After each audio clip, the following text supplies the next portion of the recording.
Destination Mark. Hey guys, how's it going? Marcel here, and E3 was crazy. We had a lot of fun our 3 days, our 4 days, with day 0 and all of that. But, oh my god. But here I am, finally back, ready to report on a lot of stuff. Give my first impressions, and Let's start with Super Mario Odyssey. This game, first off, let me take a breather. The line. Oh my god, the line. Doing this whole thing with getting there in line, waiting in this long, snaky line that was like 5 or 6 rows long, and then getting to the line that bordered the big Nintendo wall that was there, and then getting into where the kiosks were, playing the game, and getting out. Took about an hour and 50 minutes or so. It was like about 9:50 something, about 10 o'clock by the time I was in the line. And when I finished the demo, I got my my visor, and I looked at my clock at my phone, and it said like 11:53 or something like that. So it took quite a while. It was crazy. I mean, day 3 was the only day I got to play Mario Odyssey because day 1 and 2, it was like impossible to get there. It was so cluttered with people, and it was just so... There were just so many people, because it's Mario. So, I got the chance to play, though. I'm glad for that. I'm thankful for that. So, let's get started. As such, as per usual, I will be referencing this. So, I got some notes here. I'm not going to hold it up all the time. I'm going to try not to hold it up all the time. So, let's start with the controls, / the gameplay. Because we have 3 or so big categories we want to go over. So, we've got controls and gameplay. We've got the environments, and then some general stuff. So, starting with the gameplay and all of that, Mario actually feels really good at control. Think of the Galaxy games, but think a little bit more loose than the Galaxy games. Not with the whole traction kind of thing like Luigi. Like, he doesn't have like slippery traction or anything like that like Luigi would. It's just more of... The weight is still there, but it seems he has a bit less weight than in Galaxy. Not to say that Mario felt clunky in Galaxy, he felt just right, and he feels right in here too. It's just that landing like super accurate jumps, it's going to take a little while. Now, granted, I did play this demo with the Joy-Cons in both hands, with one in either hand, so they weren't connected with the little dock thing.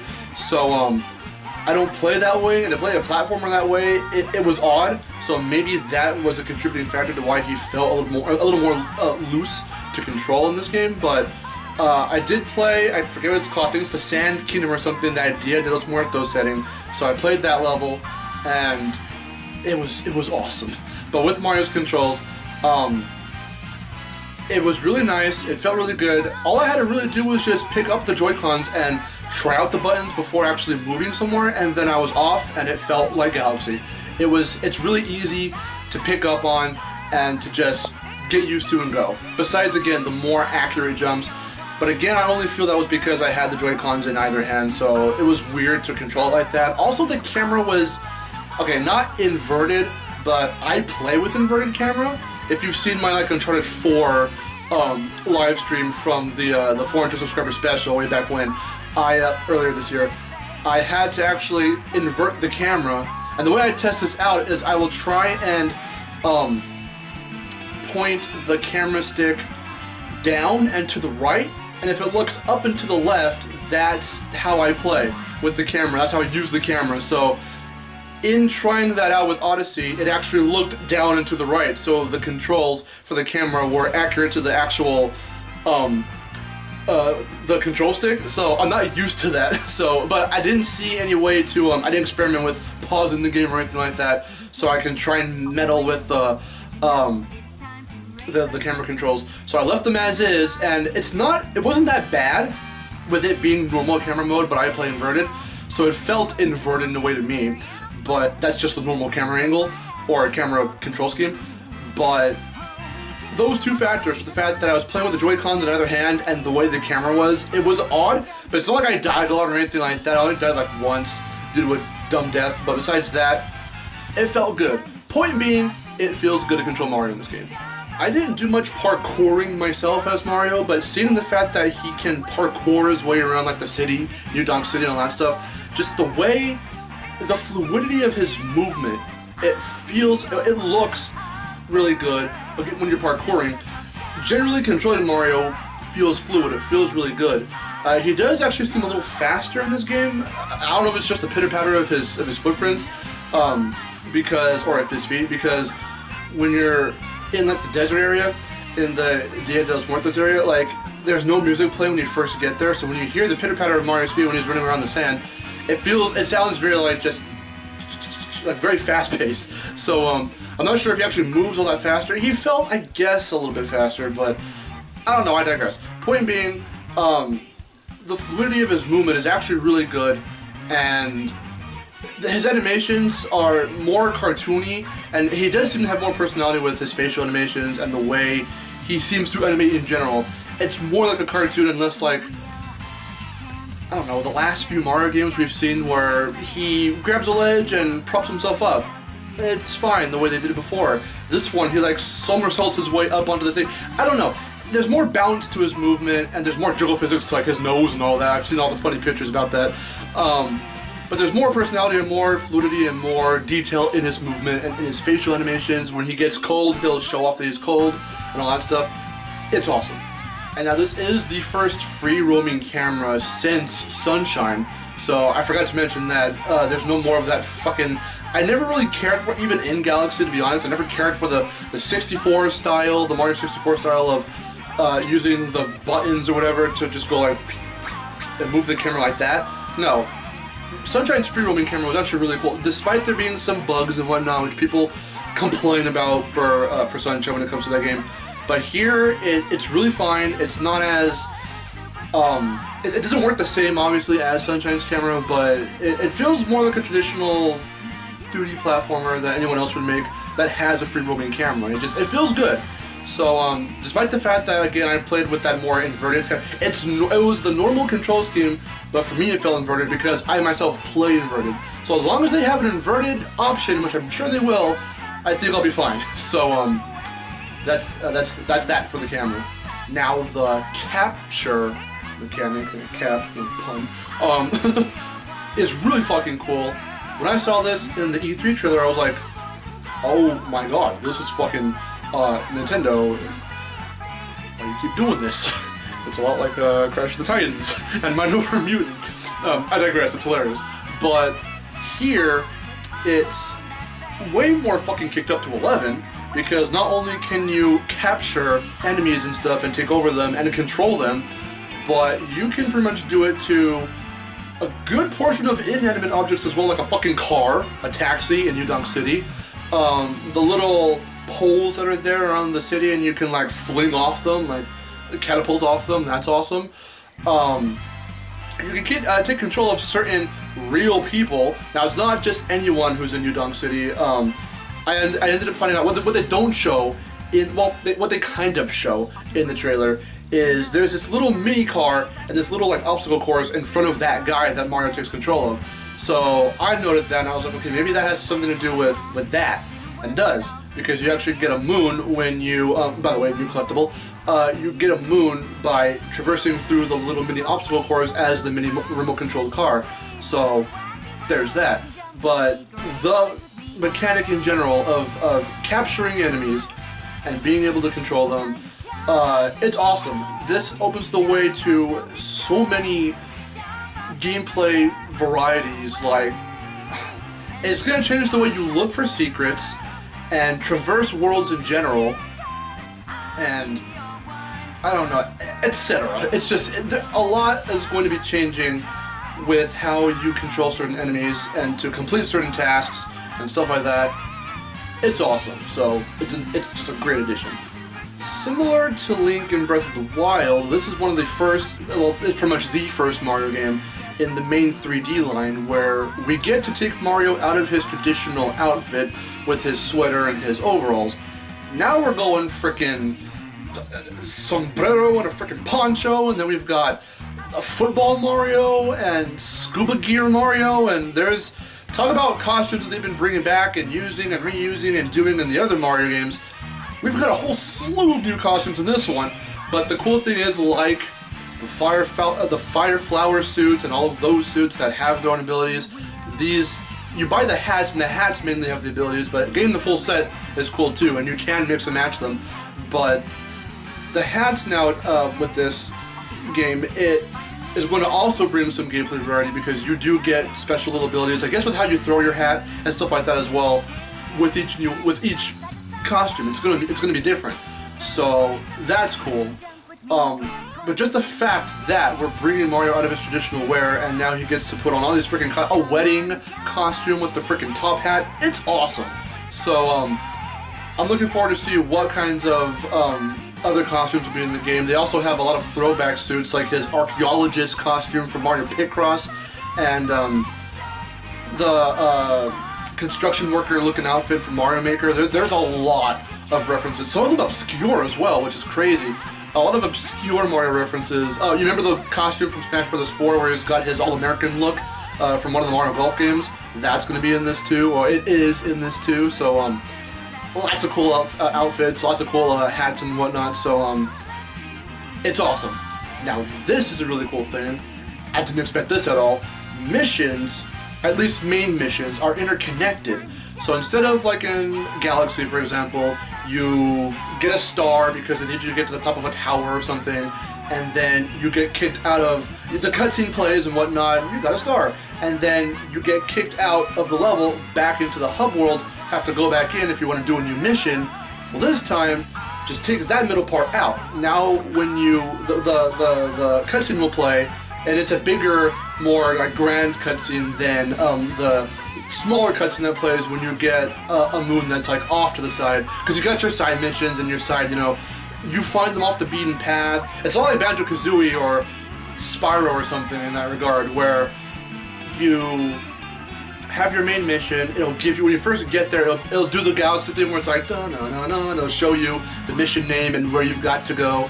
So you can do that, of course you can do that, but because the levels are so big and wide, you can go off, find secrets, find other moons and whatnot, and those cutscenes are smaller. The main cutscenes play when you reach and complete those bigger missions. But once you do that, instead of getting kicked back to like New Donk City or somewhere, you will just see the next big cutscene, and now you've got this part of the level to go to. And it really incentivizes you this time around to explore everything. It shows, okay, you reached here, now you're gonna reach here. You reach there, go inside the pyramid. So it's really fucking cool that they're doing it that way. And I think they had to do it that way because of how big the areas were. Imagine getting a star or a moon somewhere in one particular area, like in the beginning where it says atop of the Grand Tower or whatever it's called, the mission, and then you get kicked back, have to go back in, and then it's like, well, now you have to go back there and then go to your next destination.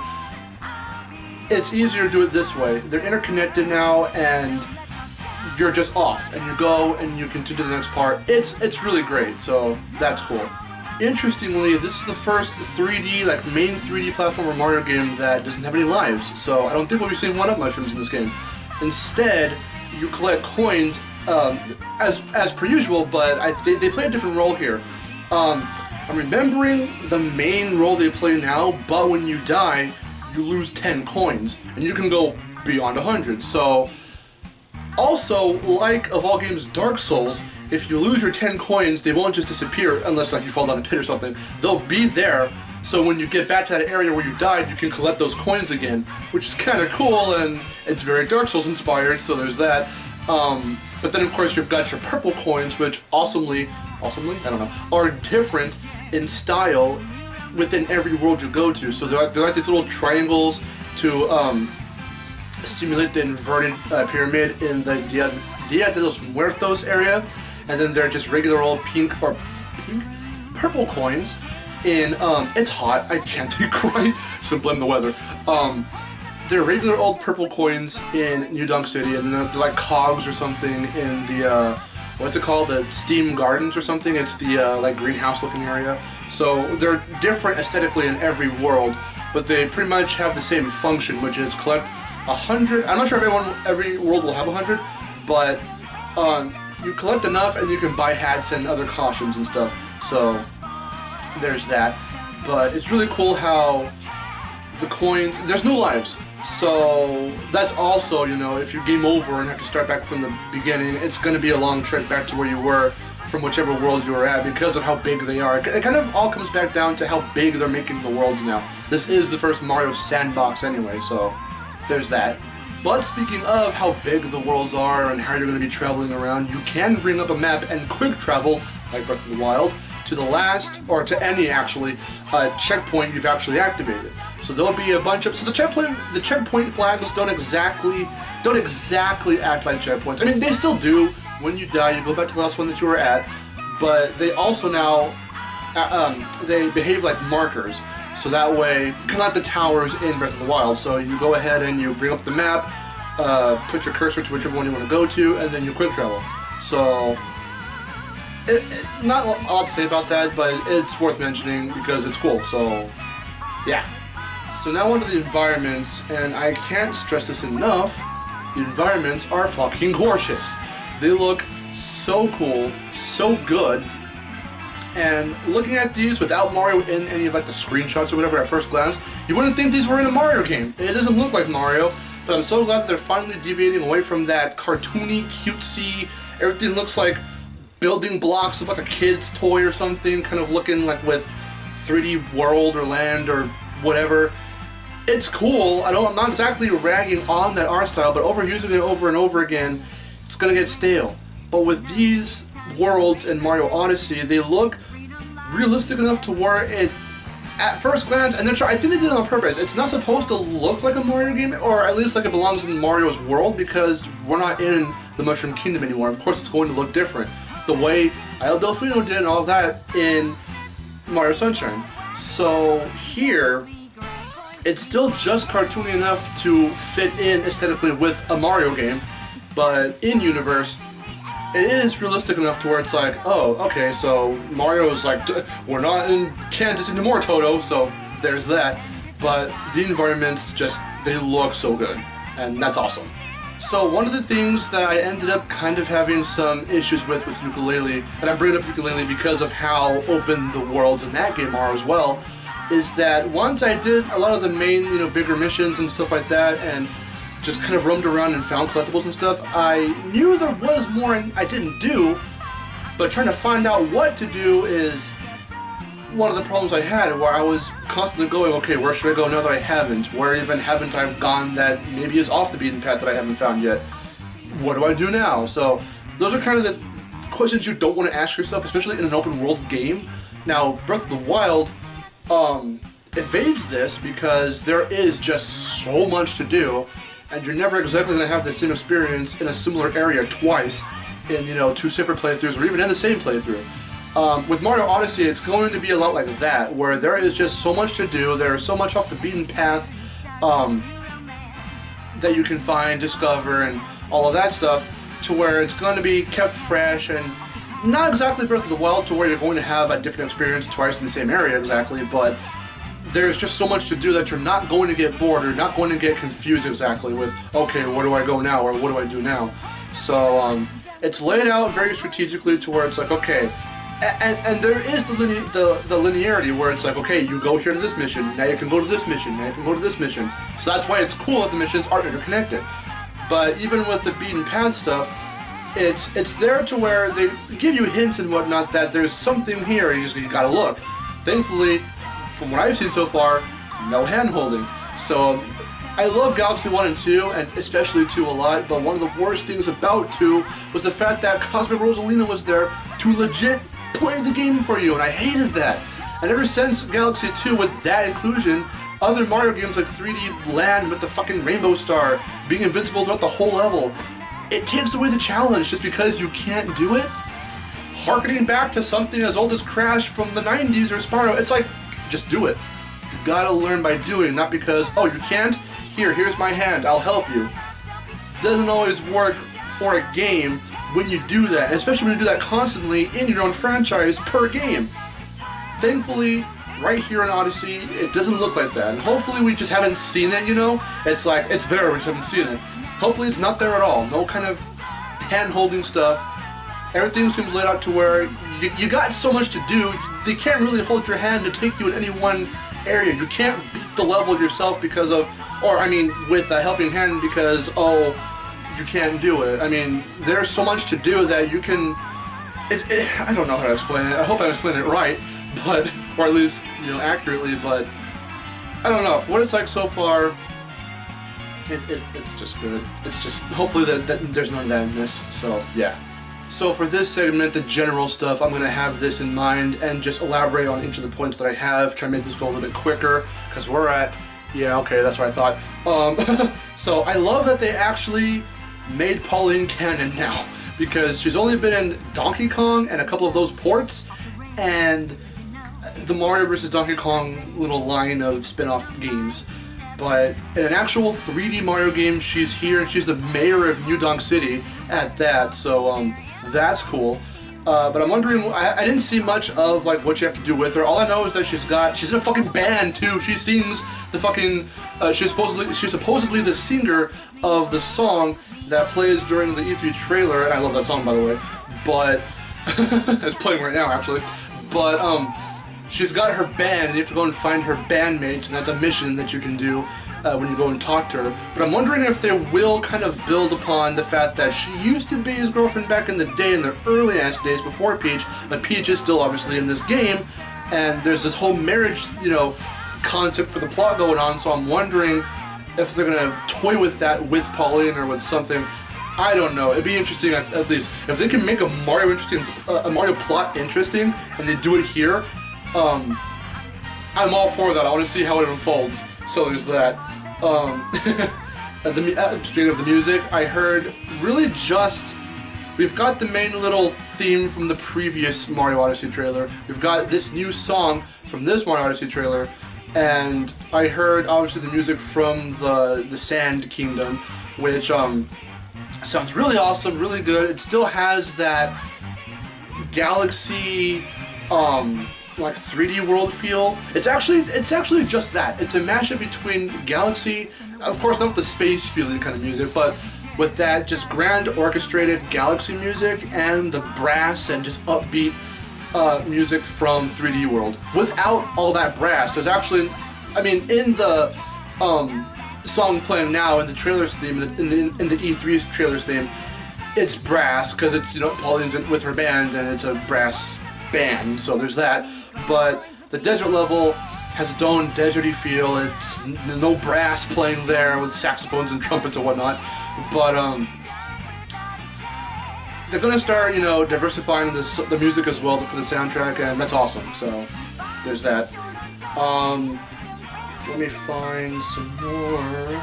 Okay, so this is a this is a really big note, and it's my last note, so I'm just gonna read it off word for word. This game may be one of, if not the best 3D Mario game, for being so diverse and varied while staying grounded enough to guide players along with the constructive, cohesive level design, and especially for being the game that dared to do something different with the formula. And that is so true. The formula is still there. Bowser kidnaps Peach, Mario's gotta save her, he goes and does crazy shit in crazy new worlds. That's every fucking Mario game ever. But with the whole interconnected missions, no lives, more coins to collect, moons instead of stars, the fact that you can actually bring Mario out of his traditional clothes, there's just so much. The capturing mechanic, there is so much here that's changing up the gameplay, the look, the feel, while still keeping all of that for a Mario game intact. It's crazy. If you even try to do that with something else, you can fuck it up so easily. But I think that's why they did it with Breath of the Wild first, because it was a trial run for how could Zelda change its own formula in its own way, but then they took that concept and brought it to Mario. How could we change Mario's concepts and mechanics and stuff in its own way to fit still in its franchise with this new installment? Speaking of that, let me go back to this big ass, it's a really big note. I mean, check it out, it's a big note. It's not afraid to evolve, do unexpected stuff, and make people go, whoa, what? But in a good way. It's a big throwback, it's like a big throwback to when the first Super Mario Bros. For the NES and the first Legend of Zelda were designed. Because they took unused elements and ideas from Mario that just couldn't fit in Mario with the game was designed, and they transfer those ideas and whatnot into Zelda. Here, Zelda Breath of the Wild came out first, so with the open world concept and bringing the character out, an iconic character out of his iconic garb and all of that stuff, those ideas were transferred to Mario now. But it works. For those two games back in, the old NES games back in their time, and for these games in its time, they made it work both ways, and it's crazy, it's incredible, and it's awesome, and that's why I feel that this game works. It just works. This is the Mario game we needed. It's not, okay, it's not the Mario game we needed, but it's the Mario game we deserve. So, no, actually it is the Mario game we needed, because it was, with the whole, okay, enough of this. With the whole Mario Run craze, it's just New Super Mario Brothers, but even more bland. It's just a basic runner. You're only using one hand to make him jump. Sure, there's new characters and little costumes and shit you can get, but it's so contrived, so forced, so controlled, and it's not free. It doesn't take the concept of a Mario runner and just do some crazy shit with it. And of course it's an iOS game, so like whatever, right? It's a smaller game anyway. But if you're this creative and you're this big of a company, you're going to try, or at least you should try, to do whatever you can with any little project or big project to just go out, go crazy, be clever about it though, and have fucking fun doing it. So that's why I don't give a shit about Super Mario Run or fucking the 5th, 4th, fucking all of those new Super Mario Bros. I used to love those games, but seeing all this new shit and this different shit, I'm gonna go for this because it's crazy. It's out there. There's so much condensed into one little fucking tiny ass cartridge, and it actually dared to do something different for the better. It's different enough. It's like I always fucking say, it's different enough to where it feels like a brand new fucking breath of fresh air, a new experience. No pun intended in Breath of the Wild, but a new experience for a really old franchise, a 30 fucking year old franchise. But it is familiar enough to where it can stay within the franchise and you're like, that's that game. And it feels and looks and sounds different than the traditional Mario game, but it still is in fact a Mario game. Not like Sonic 06 or something, because people like to do that with New Donk City or Adventure or something, to where, yeah, it's different, we haven't seen Sonic in that environment, but what? But the plot and the character, I don't know what they were trying to do with that, but I don't even like the concept of 06. Some people kind of like the concept. They hate the game, but they like the concept. I never even liked the concept. I'm like, this is way too out there for a Sonic game. Mario being human, albeit not a proportionate human, still kind of works with these realistic humans, and now the fact that you can interact with them like this and take control of them with the hat, it's fucking bonkers, but they made it work, and it actually looks enticing, so it's like, cool, just keep going along with it. I'm stretching this video out way too long, but those are my first impressions from playing just that little 10-minute demo. I waited an hour and 30 minutes to play a 10-minute demo. Crazy, but that's how big this game was anticipated. This is how crazy it is, and I would do it again. I would do it again. I would wait an hour to play this game for just another 10 minutes so I can see what more I can do, what more can I experience, and guaranteed it's not going to be what I already experienced in the previous playthrough that I did from that demo. It comes out October 27th. I already pre-ordered it, and the amiibo that are going to come out with it. Those amiibo look awesome. So expect something big for that on this channel or on VidGames or somewhere. But what do you guys think of Mario Odyssey? Let me know in the comments down below. I'm Marcelo. I'm sweating like hell. You can probably see all the gross sweat on me. It's hot. I don't have my fan on. Whatever. Excuses. I'm Marcelo. I will see you guys later. Take care.